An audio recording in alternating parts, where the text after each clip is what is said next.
வணக்கம் நண்பர்களே. இன்னைக்கு மெட்ராஸ் ஹைகோர்ட்டு 21/8/2019 ஒரு பாகப்பிரிவினை வழக்கில் வழங்கியிருக்கிற ஒரு முக்கியமான முன் தீர்ப்பை தான் பார்க்க போகிறோம். இந்த வழக்கின் தீர்ப்பை நீதியரசர் ரவீந்திரன் அவர்கள் வழங்கியிருக்கிறார். பாகப்பிரிவினை வழக்கில் இந்த வழக்கில் சுட்டி காட்டியிருக்கிற சங்கதிகள் போல பல பிரச்சனைகள் நீதிமன்றத்தில் நிலுவையில் இருக்குது. ஒரு முக்கியமான பிரச்சனையும் கூட. பாகப்பிரிவினை வழக்கில் ஏற்கனவே விற்ற சொத்துக்களை சேர்க்கவில்லை, கிரயம் பெற்ற நபர்களை சேர்க்கவில்லை அப்படின்னு சொல்லி சப்சிக்வெண்ட் பர்ச்சேசர் ஒரு வாதத்தை வைக்க முடியுமா அப்படிங்கிற முக்கியமான சங்கதியை இந்த வழக்கில் டிஸ்கஸ் பண்ணியிருக்காங்க.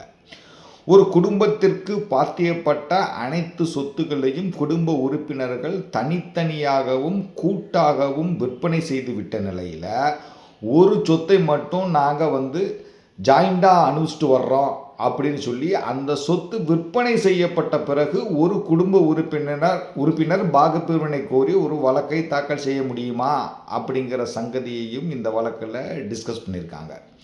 சுருக்கமாக இந்த வழக்கின் தீர்ப்பை எப்படி புரிந்து கொள்ள வேண்டும் அப்படின்னா, ஒரு குடும்பத்திற்கு பாத்தியப்பட்ட ஒரு 10 ஏக்கர் நிலம் இருக்குது.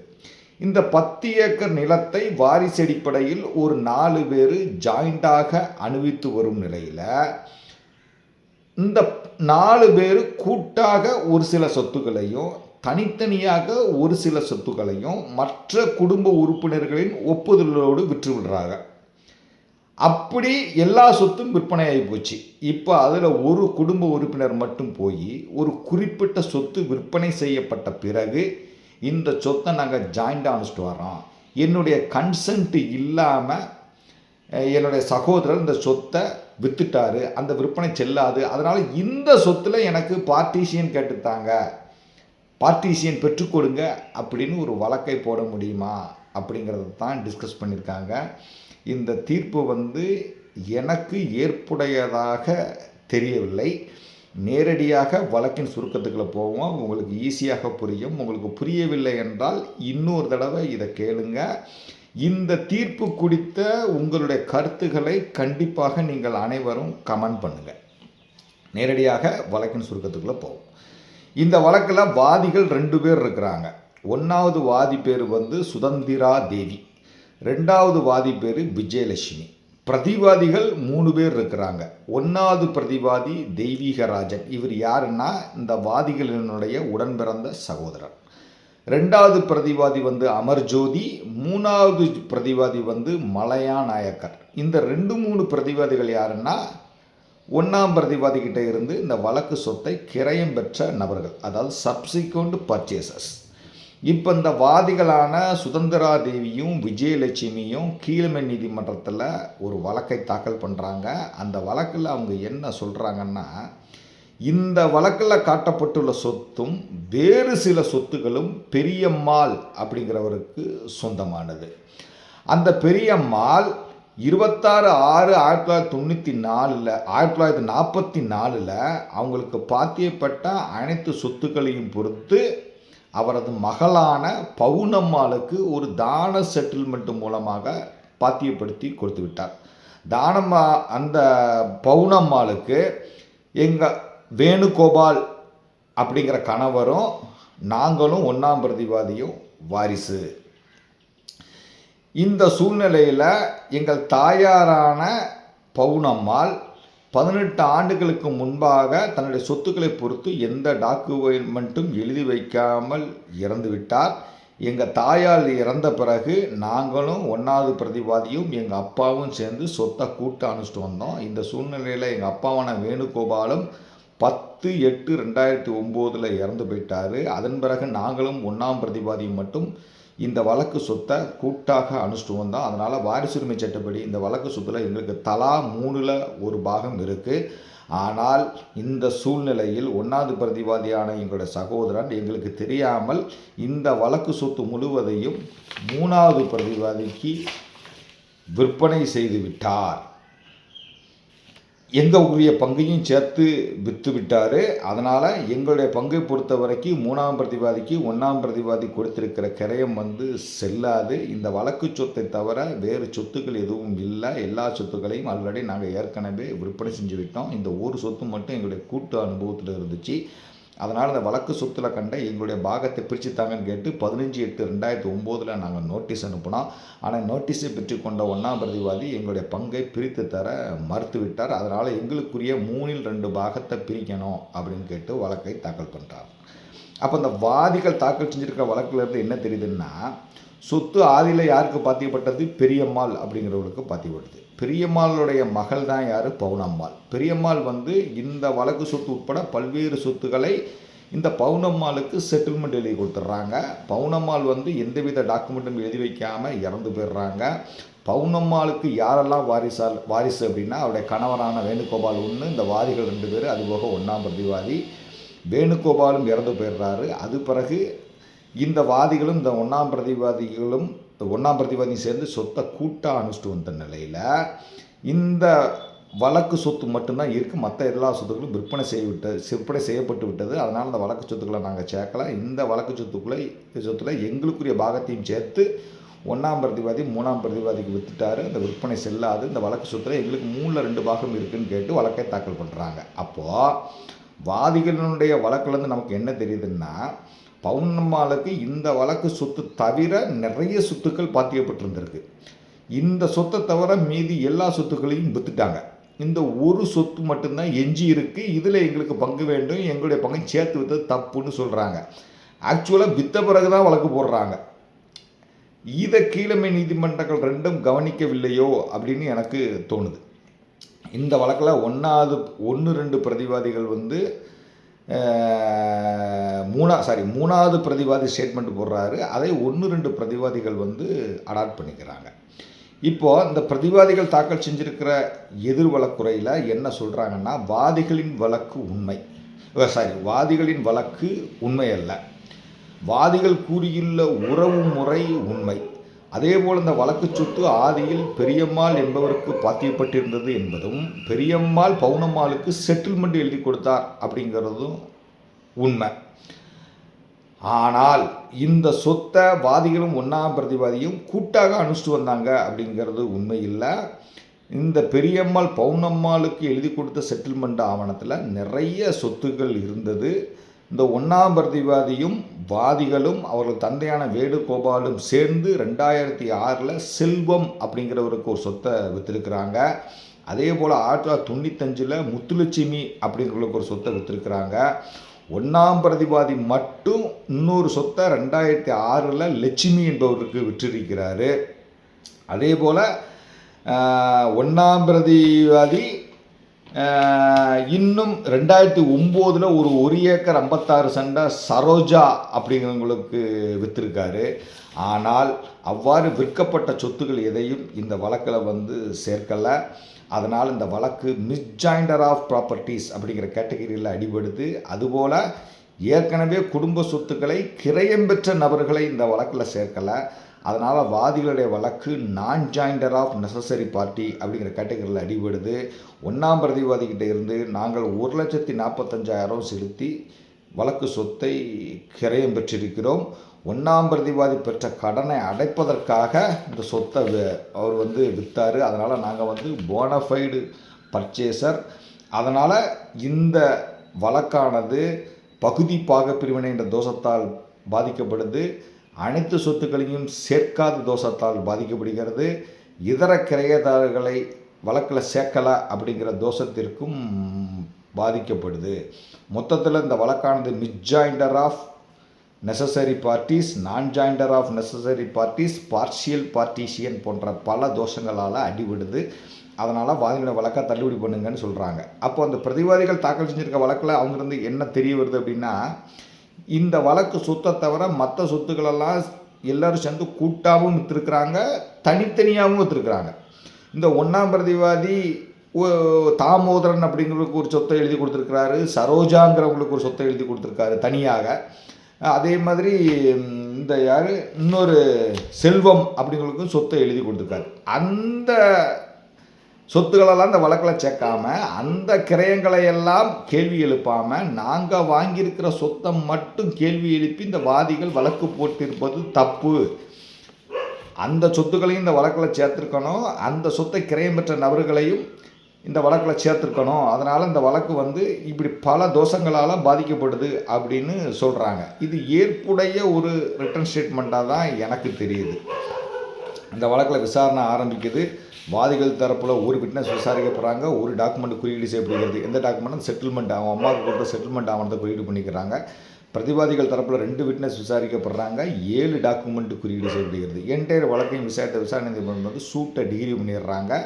அதனை எதிர்த்து 2-3 பிரதிவாதிகள் முதல் மேல்முறையீடு பண்ணுறாங்க. முதல் மேல்முறையீடும் தள்ளுபடி செய்யப்படுகிறது. 2 கீழமை நீதிமன்றங்களும் என்ன சொல்கிறாங்கன்னா, ஒரு பாகப்பிரிவினை வழக்கில் ஒரு குடும்ப சொத்து வழக்கில் சேர்க்கப்படவில்லை என்று ஒரு ஆட்சேபனையை எழுப்புவதற்கு கூட்டு பங்குதாரர்களுக்கு மட்டுமே தான் உரிமை இருக்கே தவிர சப்சிக்வெண்ட் பர்ச்சேசருக்கு அந்த உரிமை கிடையாது அப்படிங்கிற அடிப்படையில் வழக்கை டிகிரி பண்ணிடுறாங்க.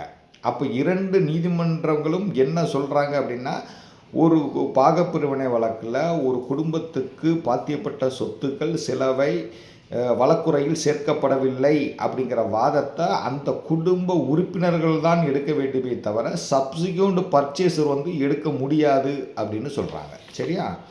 இப்போ 2-3 பிரதிவாதிகள் உயர் நீதிமன்றத்தில் என்ன பண்ணுறாங்க? 2வது மேல்முறையீடு பண்ணுறாங்க. இந்த 2வது மேல்முறையீடு விசாரணைக்கு வர்றப்போ இந்த 2-3 பிரதிவாதிகள் தரப்பில் ஆஜரான வழக்கறிஞர் என்ன வாதத்தை வைக்கிறாருன்னா, வழக்கு சொத்து பெரியம்மாளுக்கு பாத்தியப்பட்டது. பெரியம்மாள் பவுனம்மாளுக்கு செட்டில்மெண்ட் எழுதி கொடுத்து விட்டார்.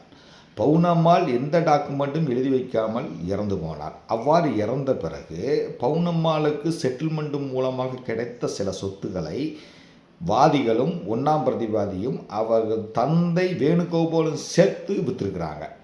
அதன் பிறகு வேணுகோபால் இறந்து போயிடுறாரு. அதன் பிறகு இந்த 1ஆம் பிரதிவாதி மட்டும் சில சொத்துக்களை சில நபர்களுக்கு விற்றுருக்கிறார். அதெல்லாம் இந்த வாதிகள் கொஸ்டின் எழுப்பலை. அதை விட்டு நாங்கள் அந்த 2-3 பிரதிவாதிகள் வாங்கின கிரயத்தை மட்டும் கேள்வி எழுப்புவது தப்பு அப்படிங்கிற ஒரு முக்கிய வாதத்தை வைக்கிறார். 2வது வாதமாக என்ன வாதத்தை வைக்கிறார்னா, இந்த 1ஆம் பிரதிவாதி ஏற்கனவே வேறு சில சொத்துக்களை 3ஆம் நபர்களுக்கு விற்பனை செய்துவிட்டார் அப்படிங்கிறத இந்த வாதிகள் ஒப்புக்கொண்டிருக்கிறார்கள். அந்த ஆவணங்கள் கீழமை நீதிமன்றத்தில் குறியீடு செய்யப்பட்டிருக்கிறது. அப்படியானால் வாதிகள் அந்த சொத்தையும் அந்த சொத்துக்களை கிரயம் பெற்ற நபர்களையும் இந்த வழக்கில் சேர்த்திருக்க வேண்டும். ஆனால் சேர்க்கவில்லை. அதனால் வாதிகளுடைய வழக்கு முக்கியமாக பகுதி பாகப்பிரிவினை என்ற தோஷத்தால் பாதிக்கப்படுது அப்படிங்கிற விஷயத்தை 2 கீழமை நீதிமன்றங்களும் கன்சிடர் பண்ணாமல் வாதிகளுக்கு பங்களித்து தவறாக தீர்ப்பளிச்சிருக்கிறாங்க. அதனால் அதை செட்டசைட் பண்ணுங்க அப்படின்னு சொல்லி வாதாடுறாங்க. இருதரப்பு வாதங்களையும் கேட்ட ஹைகோர்ட் என்ன சொல்கிறாங்க அப்படின்னா, இந்த வழக்கு ஆவணங்களில் இருந்து இந்த வாதிகளும் இந்த 1ஆம் பிரதிவாதியும் அவர்களது தந்தையான வேணுகோபால் பிள்ளையும் பல்வேறு சொத்துக்களை பல்வேறு நபர்களுக்கு விற்பனை செய்திருக்கிறார்கள் அப்படிங்கிறது மிக தெளிவாக தெரிய வருகிறது. அதே சமயம் வாதிகள் இந்த வழக்கு சொத்தை மட்டும் நாங்கள் விற்பனை செய்யலை, மற்ற சொத்துக்களை நாங்கள் விற்றுட்டோம், இந்த வழக்கு சொத்து எங்களுடைய கூட்டு அனுபவத்தில் தான் இருந்து வந்தது அப்படின்னு சொல்லி வழக்கை தாக்கல் செஞ்சுருக்கிறாங்க. மேலும் வழக்கு சொத்து குறித்து இந்த வாதிகளுக்கும் இந்த 1ஆம் பிரதிவாதிக்கும் இடையே பாகப்பிரிவினை நடக்கவில்லை அப்படிங்கிறத வழக்கு தரப்பினர்கள் அனைவருமே ஒப்புக்கொள்கிறாங்க.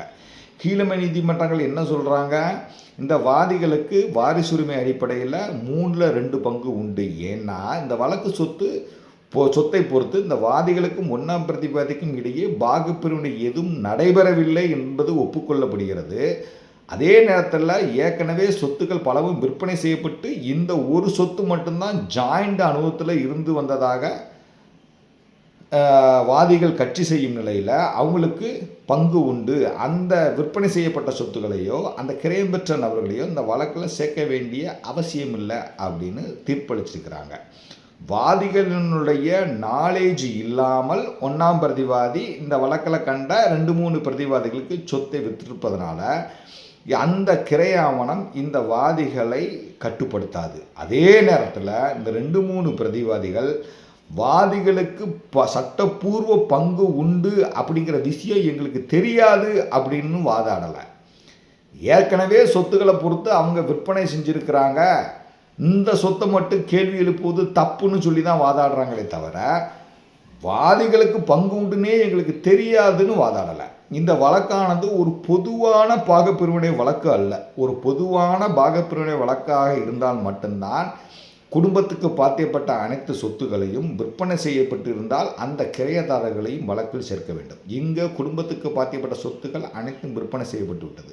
இந்த ஒரு சொத்து மட்டும்தான் எஞ்சியிருக்கு. அப்படி எஞ்சியிருக்கும் ஒரு சொத்தை பொறுத்து ஒரு குடும்ப உறுப்பினரின் கன்சென்ட் இல்லாமல் இன்னொரு குடும்ப உறுப்பினர் சொத்தை 3ஆம் நபர்களுக்கு விற்றுவிட்டால் அந்த ஒரு சொத்தை மட்டும் பொறுத்து பாகப்பிரிவினை கேட்பதற்கு வாதிகளுக்கு உரிமை உண்டு. வாதிகள் 1ஆம் பிரதிவாதி ஏற்கனவே செய்த கிரயங்களை கேள்வி எழுப்பாமல் இந்த கிரயத்துக்கு மட்டும் எதிர்ப்பு தெரிவிப்பது தப்பு அப்படின்னு பிரதிவாதிகள் சொல்லுவதை ஏற்க முடியாது. ஏன்னா ஏற்கனவே விற்கப்பட்ட சொத்துக்கள்லாம் இந்த வாதிகளினுடைய ஒப்புதலோடு விற்பனை செய்யப்பட்டிருக்கிறது. இந்த ஒரு சொத்துக்கு விற்பனையானது வாதிகளிடமிருந்து ஒப்புதல் பெறப்படவில்லை. வாதிகளின் ஒப்புதல் பெறாமல் 1ஆம் பிரதிவாதி விற்றிருப்பதனால அந்த கிரயம் செல்லாது. அதனால் கீழமை நீதிமன்றங்கள் வழங்கியிருக்கிற தீர்ப்பு சரிதான் சொல்லி 2 முன் தீர்ப்புகளை சுட்டி காட்டுறாங்க. ஒன்று சுதந்திர அடையதுக்கு முன்பாக 1933 65 MLJ page number 696 Kandasamy Goundan versus Venkatrama Goundan and others அப்படிங்கிற ஒரு வழக்குலையும் 18/12/2017 ஒரு 2வது மேல்முறையீடு, அதாவது தங்கம்மாள் அண்ட் அதர்ஸ் வெர்சஸ் கருப்பப்பிள்ளை அப்படிங்கிற வழக்கிலையும் வழங்கப்பட்ட தீர்ப்பை சுட்டி காட்டி குடும்ப சொத்தை பொறுத்து சில சொத்துக்கள் சேர்க்கப்படவில்லை அப்படிங்கிற கேள்வியை குடும்ப உறுப்பினர்கள் தான் எழுப்ப முடியும். சப்சிக்வெண்ட் பர்ச்சேசர் எழுப்ப முடியாது. ஏற்கனவே சொத்துக்கள்லாம் விற்பனை செய்யப்பட்டு விட்டும் நிலையில் எஞ்சிருக்கும் சொத்தை பொறுத்து மட்டும் பாகப்பிரிவினை வழக்கு தாக்கல் செய்யும் பொழுது ஏற்கனவே வித்த சொத்துக்களையும் ஏற்கனவே கிரயம் பெற்ற நபர்களையும் வழக்கில் சேர்க்க வேண்டிய அவசியமில்லை அப்படின்னு சொல்லி இந்த பிரதிவாதிகள் தாக்கல் செஞ்சுருக்கிற 2வது மேல்முறையீடையும் தள்ளுபடி செஞ்சு உத்தரவிட்டிருக்காங்க. இப்போ இந்த வழக்கு தீர்ப்பு எனக்கு பயங்கர குழப்பமாகவும் அதிர்ச்சியாகவும் தான் இருக்குது. இந்த வழக்கும் முக்கியமாக சொத்து விற்பனை செய்யப்பட்ட பிறகு தான் போடப்பட்டிருக்கு. இது ஒரு முக்கியமான சங்கதி. அதாவது பெரியம்மாளுக்கு பாத்தியப்பட்ட சொத்து, பெரியம்மாள் பவுனம்மாளுக்கு செட்டில்மெண்ட் எழுதி கொடுத்துட்றாங்க. அந்த செட்டில்மெண்ட்டில் இந்த வழக்கு சொத்து உட்பட பல்வேறு சொத்துக்கள் இருக்குது. அந்த சொத்துக்களை குடும்ப உறுப்பினர்கள் அனைவரும் சேர்ந்து கூட்டாகவும் 3ஆம் நபர்களுக்கு விற்றுருக்கிறாங்க, தனித்தனியாகவும் 3ஆம் நபர்களுக்கு விற்றுருக்கிறாங்க. இந்த 1ஆம் பிரதிவாதி செல்வம் அப்படிங்கிறவருக்கு ஒரு சொத்தை விற்றுருக்கார், அதை அந்த வாதிகள் கேள்வி கேட்கல. சரோஜா அப்படிங்கிறவங்களுக்கு ஒரு சொத்தை விற்றுருக்கார், அதையும் இந்த வாதிகள் கேள்வி எழுப்பலை. தாமோதரன் அப்படிங்கிறவருக்கு விற்றுருக்காரு, அதையும் கேள்வி எழுப்பலை. அதே போல தான் இந்த வழக்கில் கண்ட 3ஆம் பிரதிவாதிக்கும் விற்றுருக்காரு, ஆனால் இந்த சொத்தை மட்டும் கேள்வி எழுப்பியிருக்காங்க. அப்போ 1ஆம் பிரதிவாதி ஏற்கனவே 3 பேருக்கு விற்பனை செய்த அந்த நபர்களையும் அந்த சொத்தையும் இந்த வழக்கில் சேர்க்காம வாதிகள் தவிர்த்து விட்டார்கள். கோர்ட்டு இதுக்கு என்ன ரீசன் சொல்கிறாங்கன்னா, இந்த வாதிகளுடைய ஒப்புதலோடு தான் 1ஆம் பிரதிவாதி தாமோதரனுக்கும் சரோஜாவுக்கும் செல்வத்துக்கு விற்றுருக்கிறாரு, அதனால் இந்த வழக்குக்கு அவசியம் இல்லை அப்படின்னு சொல்கிறாங்க. அப்போது இந்த வழக்கு தீர்ப்பு குறிப்பாக என்ன சொல்லுது அப்படின்னா, குடும்ப சொத்துக்களை குடும்ப உறுப்பினர்களை தவிர்த்து விட்டு ஒருவர் மட்டும் மற்றவர்களின் கன்சென்ட்டோடு விற்றுவிட்டால் அதை வழக்கில் சேர்க்க வேண்டியதில்லை. அப்போ வாதிகள் இந்த வழக்கில் கண்ட சொத்தை மட்டும்தான் ஆட்சேபனை பண்ணுறாங்க, இதுக்கு மட்டும் இங்கே கன்சென்ட் பெறவில்லை அப்படின்னு சொல்கிறாங்க. அப்போ நம்ம பாகப்பிரிவினை வழக்கு நடத்தும் போது எவ்வளோ கவனமாக இருக்கணும் பாருங்கள். நான் jointer of necessary party, misjoinder of necessary party, நான் jointer of necessary properties, misjoinder of necessary properties, partial partition போன்ற வாதங்களை எழுப்புவதற்கு முன்பாக நாம் ஏற்கனவே எந்தெந்த சொத்துக்கள் சேர்க்கப்படாமல் விடப்பட்டிருக்கிறது, எந்தெந்த சொத்துக்கள் யாருக்கெல்லாம் விற்பனை செய்யப்பட்டிருக்கிறது, முதல்ல பாகப்பிரிவினை வழக்கு ஒரு பொதுவான பாகப்பிரிவினை வழக்கா அல்லது ஒரு குறிப்பிட்ட சொத்துக்கு மட்டும் போட்டிருக்கிற வழக்கா, ஒரு குடும்பத்துக்கு பாத்தியப்பட்ட சொத்துக்கள் சேர்க்கப்படவில்லை அப்படிங்கிற கேள்வியை யார் எழுப்ப முடியும்? சப்சிக்வெண்ட் பர்ச்சேசர் அப்படி ஒரு கேள்வியை எழுப்ப முடியுமா? அப்படின்னு பல வினாக்கள் நம்ம கண்ணு முன்னாடி இருக்குது. இப்போ இந்த தீர்ப்பில் என்ன சொல்லுதாங்க, பவுனம்மாளுக்கு பாத்தியப்பட்ட சொத்துக்களை ஏற்கனவே பலவற்றையும் விற்றுட்டாங்க. இந்த ஒரு சொத்து மட்டும் நிலுவையில் இருக்கும்போது வாதியினுடைய கன்சென்ட் இல்லாமல் 1ஆம் பிரதிவாதி 3ஆம் பிரதிவாதிக்கு வித்துட்டாரு. அதனால் ஏற்கனவே வித்த சொத்தை சேர்க்கவில்லை அப்படின்னு சொல்கிறார். சேர்க்க வேண்டிய அவசியம் இல்லைன்னு சொல்கிறாங்க. அதே மாதிரி சப்சிக்யூட் பர்ச்சேஸருக்கு இது போன்ற பிஏ எடுக்க உரிமை இல்லைன்னு சொல்கிறாங்க. ஆனால் இதற்கு விரோதமாகவும் தீர்ப்பு இருக்குது. சப்சிக்யூட் பர்ச்சேசர் குடும்பத்திற்கு பாத்தியப்பட்ட சொத்துக்களை வழக்கில் சேர்க்கவில்லை அப்படின்னு ஒரு எதிர்க்கட்சியை வைக்கலாம், வாதாடலாம். அது தீர்ப்புகள் இருக்குது. இந்த தீர்ப்பு எப்படி இருக்குது அப்படின்னா, இப்போ 1ஆம் பிரதிவாதி சரோஜாவுக்கு விற்றுருக்காரு, தாமோதரனுக்கு விற்றுருக்காரு, செல்வத்துக்கு விற்றுருக்காரு, இந்த வழக்கில் கண்ட 3ஆம் பிரதிவாதிக்கு விற்றுருக்குது. ஆனால் வாதிகள் மற்ற 3 பேர்த்துக்கு சொல்லிய கிரயத்தையும் விட்டுட்டாங்க, இந்த ஒரு ஆளுக்கு மட்டும் விட்டுட்டாங்க. அப்போது வழக்கு தாக்கல் செய்வதற்கு முன்பாகவே 1ஆம் பிரதிவாதி 4 நபர்களுக்கு விற்றிருக்கிறார், இந்த வழக்கில் கண்ட 3ஆம் பிரதிவாதியும் சேர்த்து. ஆனால் இந்த வாதிகள் மற்ற 3 கிரயத்தையும் கொஸ்டின் பண்ணாமல் இந்த வழக்கில் கண்ட 3ஆம் பிரதிவாதி வாங்கிய கிரயத்தை மட்டும் கொஸ்டின் பண்ணுறாங்கன்னா இந்த வழக்கு பகுதி பாகப்பிரிவினை தோஷத்தால் பாதிக்கப்பட தான் செய்கிறது. நான் ஜாயின்ட் ஆர் நெசசரி பார்ட்டிஸ் அப்படிங்கிற கேட்டகரியில் அடிபட தான் செய்யுது. ஆனால் கோர்ட்டு இதை ஏற்றுக்கிடலை. இதில் குறிப்பாக என்ன எப்படி சொல்கிறாங்க அப்படின்னா, வாதிகளால் தொடரப்பட்ட வழக்கு ஒரு பொதுவான பாகப்பிரிவினை வழக்கு அல்ல என்று கண்டறியும் போது ஏற்கனவே விற்கப்பட்ட சொத்துக்களை அல்லது ஏற்கனவே கிரயம் பெற்ற நபர்களை இந்த வழக்கில் சேர்க்க வேண்டிய அவசியம் இல்லை, ஏன்னா இது ஒரு பொதுவான பாகப்பிரிவினை வழக்கு அல்ல அப்படின்னு ஒரு வார்த்தையை இதில் போட்டிருக்காங்க. இதை எப்படி அர்த்தம் எடுத்துக்கொள்வது அப்படிங்கிறது தெரியல. அப்போ இந்த வழக்கு எப்படி இருக்குது அப்படின்னா, இப்போது குடும்பத்துக்கு பாதிக்கப்பட்ட சொத்துக்களை பல்வேறு நபர்களுக்கு வித்துடுறாங்க, சாய்ண்டாக வித்துடுறாங்க, தனித்தனியாக வித்துடுறாங்க. அப்போ வாதிகள் நினைத்தால், அதில் ஒரு குடும்ப உறுப்பினர் நினைத்தால் எந்த ஒரு கிரயத்தையும் கேள்வி எழுப்பலாம். இப்போ 3ஆம் பிரதிவாதிக்கு பாதிக்கப்பட்ட சொத்தை மட்டும் கேள்வி எழுப்புகிறாங்க. இவர் நினைச்சா தாமோதரனுடைய கிரயப்பத்திரத்தை கேள்வி எழுப்பி ஒரு வழக்கு போட முடியும், சரோஜாவுடைய பத்திரத்தை கேள்வி எழுப்பி ஒரு வழக்கு போட முடியும், செல்வத்துடைய கிரயத்தை கேள்வி எழுப்பி ஒரு வழக்கு போட முடியும். அப்போ அந்த வாதிகள் அடுத்தடுத்து வழக்கு தாக்கல் செய்வதற்கான ஒரு உரிமையை இந்த தீர்ப்பு வழங்குகிறதா அப்படின்னு ஒரு கேள்வி எழுது. அதனால் இந்த வழக்கின் தீர்ப்பு எனக்கு ஏற்புடையதாக இல்லை. இது சுப்ரீம் கோர்ட்டு போனால் நிச்சயமாக ஒரு முக்கியமான கேள்வியை எழுப்புவதற்கான வாய்ப்புகள் இருக்குது அப்படின்னு நான் பார்க்குறேன். இந்த தீர்ப்பினுடைய முழு விவரத்தை நான் டிஸ்கிரிப்ஷன் பாக்ஸில் கொடுக்குறேன், படித்து பாருங்கள். கண்டிப்பாக உங்கள் அனைவருக்கும் பயன்படும். நிச்சயமாக தீர்ப்பை படிச்சுட்டு கமெண்ட் பண்ணுங்கள். எல்லோருக்கும் இது யூஸ்ஃபுல்லாக இருக்கும். நன்றி.